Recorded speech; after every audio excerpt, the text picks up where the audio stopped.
आप सबको जय मसीह की Bible stories Hindi YouTube channel पर आप सबका स्वागत है। आज मैं आपको होशे और गोमेर की कहानी का संक्षिप्त विवरण बताने वाली हूँ, जिसका वर्णन आपको पुराने नियम में होशे नबी की पुस्तक में देखने को मिल जाएगा। इससे पहले प्रियो कि हम वीडियो को शुरू करें, आप हमारे Bible stories Hindi YouTube channel को सब्सक्राइब करना और बेल आइकन को दबाना ना भूलिएगा।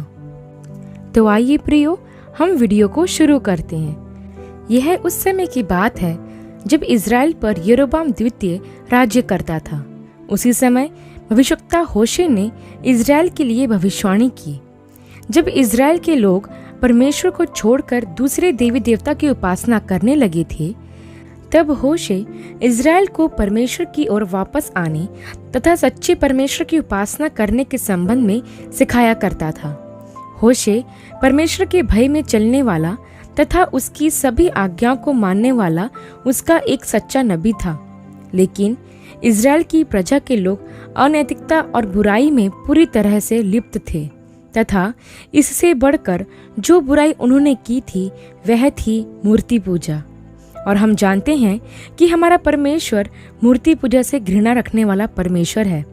जब परमेश्वर ने इज़राइल को 10 आज्ञाएं दी थी, उस समय परमेश्वर ने पहली 2 आज्ञाओं में इज़राइल के लोगों को कहा था कि न तो उन्हें परमेश्वर को छोड़कर दूसरे देवता की उपासना करना है और ना ही उन्हें कोई मूर्ति खोद के बनाना है। लेकिन जिन बातों के विषय में इज़राइल को परमेश्वर ने चेतावनी दी थी, इज़राइल के लोग ने वही पाप सबसे पहले किया। कनान देश में आने के बाद इज़राइल के लोगों ने कई बार सच्चे परमेश्वर को छोड़कर झूठे देवताओं की उपासना की, जिसके कारण परमेश्वर का क्रोध उन पर आया और उन्हें कई सारे संकटों का सामना करना पड़ा। लेकिन बार बार परमेश्वर को धोखा देने व त्यागने के बाद भी इज़राइल के प्रति परमेश्वर का प्रेम कभी कम ना हुआ। उसी अपरिवर्तित प्रेम को बताने के लिए परमेश्वर ने होशे को इज़राइल के लोगों के बीच में अपना वचन पहुंचाने के लिए दर्शन दिया और उससे कहा कि वह जाकर एक वेश्या को अपनी पत्नी बना ले। और परमेश्वर ने उससे यह भी कहा कि उसके कुकर्म के बच्चों को अपने बच्चे कर ले, क्योंकि इस देश ने यहोवा के पीछे चलना छोड़कर वेश्या का सा काम किया है। तब होशे नबी ने जाकर दिबलेम की बेटी गोमेर से विवाह कर लिया, जो कि एक वेश्या थी और वेश्यावृत्ति में लिप्त थी। तब हम आगे देखते हैं प्रियो कि कुछ समय के बाद गोमेर को होशे से एक पुत्र उत्पन्न हुआ। तब यहोवा ने होशे से कहा कि तू अपने इस पुत्र का नाम यिज्रेल रखना। प्रियो, यिज्रेल एक नगर का नाम था जो अपनी सुंदरता और समृद्धि के लिए जाना जाता था। लेकिन समय समय पर हुई कई चढ़ाइयों और युद्धों के कारण वह नगर तबाह हो गया था। यह वही नगर है जहाँ राजा आहाब और रानी इजेबेल ने कई हत्याएं करवाई थी और यहीं पर रानी इजेबेल की भी मृत्यु हुई थी, जैसा कि परमेश्वर के दास एलिय्याह नबी ने कहा था। इज़राइल एक खूबसूरत नगर था, लेकिन पाप और अपराध के कारण वह विकृत और कुरूप हो गया था। इसलिए परमेश्वर ने होशे को उसके बेटे का नाम यिज्रेल रखने के लिए कहा, ताकि वह इज़राइलियों को उनका कुकर्म स्मरण करा सके।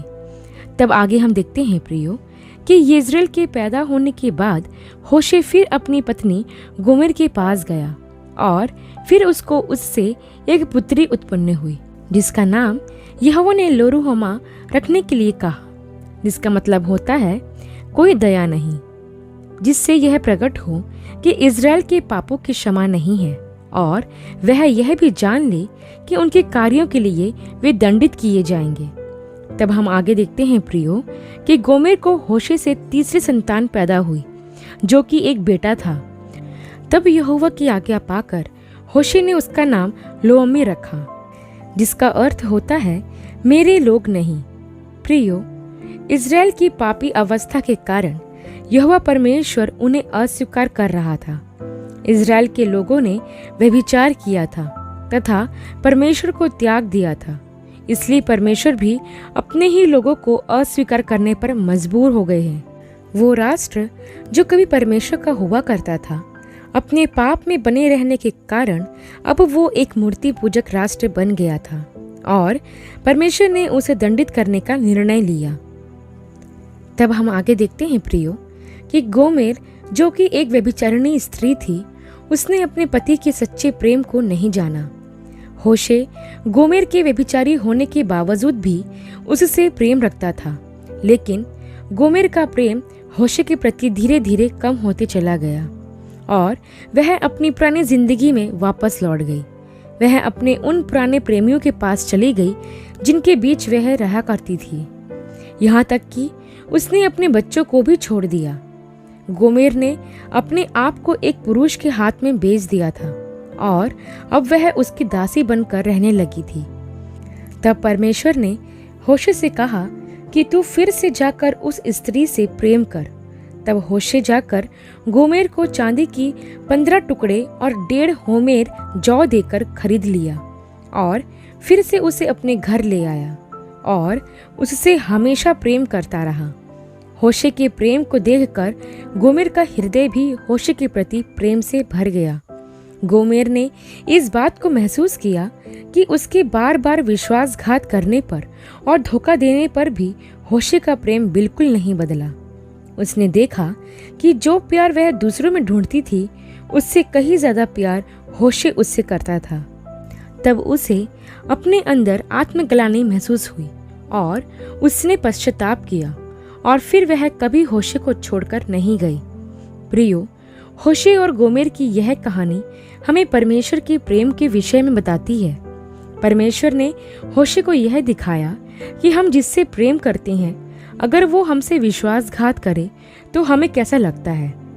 प्रियो, इज़राइल ने, जो कि परमेश्वर की एक प्रजा थी, उसने बार बार परमेश्वर के साथ विश्वासघात किया और धोखा दिया, जिससे परमेश्वर बहुत दुखी हुए। वैसे ही जब गोमेर ने होशे के साथ विश्वासघात किया तो होशे को भी बहुत दुख हुआ। तब वह समझ गया कि जिस प्रकार से विश्वासघात के द्वारा मुझे तकलीफ हो रही है, वैसे ही तकलीफ और दुख परमेश्वर को होता होगा।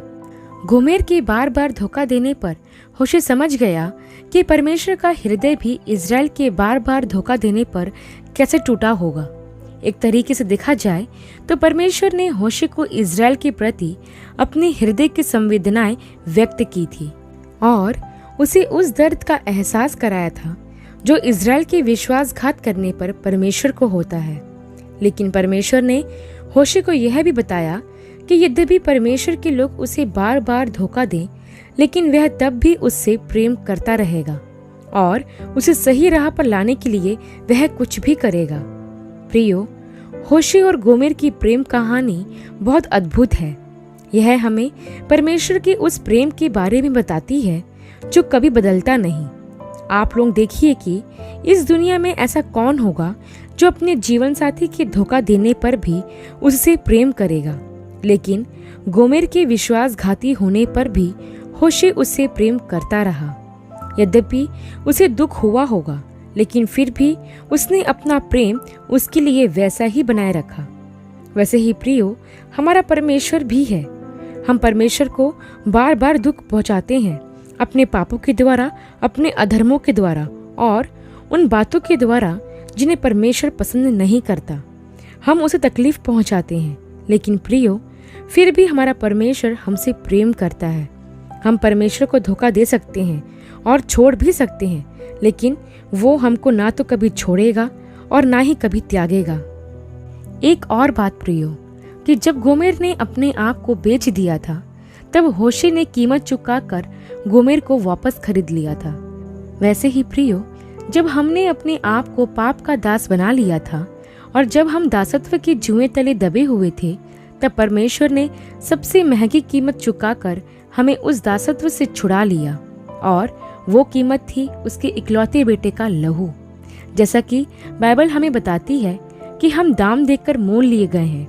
हाँ प्रियो, हम इस संसार में शैतान के बंधनों में जकड़े हुए थे और मृत्यु का अधिकार हम पर था, लेकिन परमेश्वर ने अपने पुत्र प्रभु यीशु मसीह को भेजकर उसके बलिदान के द्वारा हमें शैतान के बंधन से आजाद करवाया और पुनरुत्थान के द्वारा मृत्यु का नाश किया।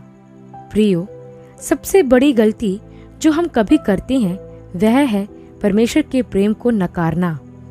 हम अपनी जिंदगी में यह कभी ना भूलें कि इस दुनिया में सबसे ज्यादा प्यार अगर कोई हमसे करता है तो वह परमेश्वर है। दुनिया के लोगों का प्यार दिखावटी होता है, मतलबी होता है, लेकिन परमेश्वर का प्यार ना तो दिखावटी होता है और ना ही मतलबी होता है। वह हमसे निस्वार्थ प्रेम करता है, ऐसा प्रेम जो कि पवित्र है। प्रियो, हमें उस प्रेम को समझना बहुत ही जरूरी है। एक और बात प्रियो, जो होशे और गोमेर की कहानी हमको सिखाती है वह यह है कि जिस प्रकार से होशे अपनी पत्नी के प्रति वफादार था, वैसे ही वह परमेश्वर के प्रति भी विश्वास योग्य था। होशे ने न सिर्फ अपने दाम्पत्य जीवन के कर्तव्य को पूरा किया, बल्कि उसने अपने आत्मिक जीवन के उद्देश्य को भी पूरा किया। आज दुनिया में ऐसे बहुत से लोग होते हैं जो या तो सिर्फ अपने आत्मिक जीवन पर फोकस करते हैं या फिर अपने पारिवारिक जीवन पर। मैंने ऐसे कई लोगों को देखा है जो अपने आत्मिक क्षेत्र में तो बहुत अच्छे होते हैं, लेकिन उनका पारिवारिक जीवन उतना ही खराब होता है। और कुछ लोग ऐसे भी होते हैं जिनका पारिवारिक जीवन तो बहुत अच्छा होता है, लेकिन उनका आत्मिक जीवन बहुत खराब होता है। हम विश्वासियों को आवश्यक है कि हम ना सिर्फ आत्मिक जीवन पर बल्कि अपने पारिवारिक जीवन पर भी ध्यान दें। हमें इन दोनों क्षेत्रों में एक संतुलन बनाए रखना बहुत जरूरी है, तभी हमारा जीवन सफल हो पाएगा। प्रियो, हम अपने परिवार के लिए अपने आत्मिक जीवन की उपेक्षा नहीं कर सकते और ना ही आत्मिक जीवन के लिए अपने परिवार की उपेक्षा कर सकते हैं। हमें अपने प्रेम को जो हम परमेश्वर से करते हैं कभी भूलना नहीं चाहिए और ना ही यह समझना चाहिए कि दुनिया में हमसे कोई प्यार नहीं करता। आप परमेश्वर से दूर जा सकते हैं, लेकिन परमेश्वर आपसे दूर नहीं जाएगा। होशे और गोमेर का प्यार हमारे और परमेश्वर के प्यार को प्रदर्शित करता है। क्या आप परमेश्वर से वैसा प्रेम करते हैं जैसा परमेश्वर आपसे करता है? इस बात पर जरा विचार कीजिए। आशा करती हूँ प्रियो, होशे और गोमेर की यह घटना आपके लिए आशीष का कारण रही होगी। अगले वीडियो में एक नए विषय के साथ आप सबसे फिर मुलाकात होगी। तब तक के लिए आप सबको जय मसीह की।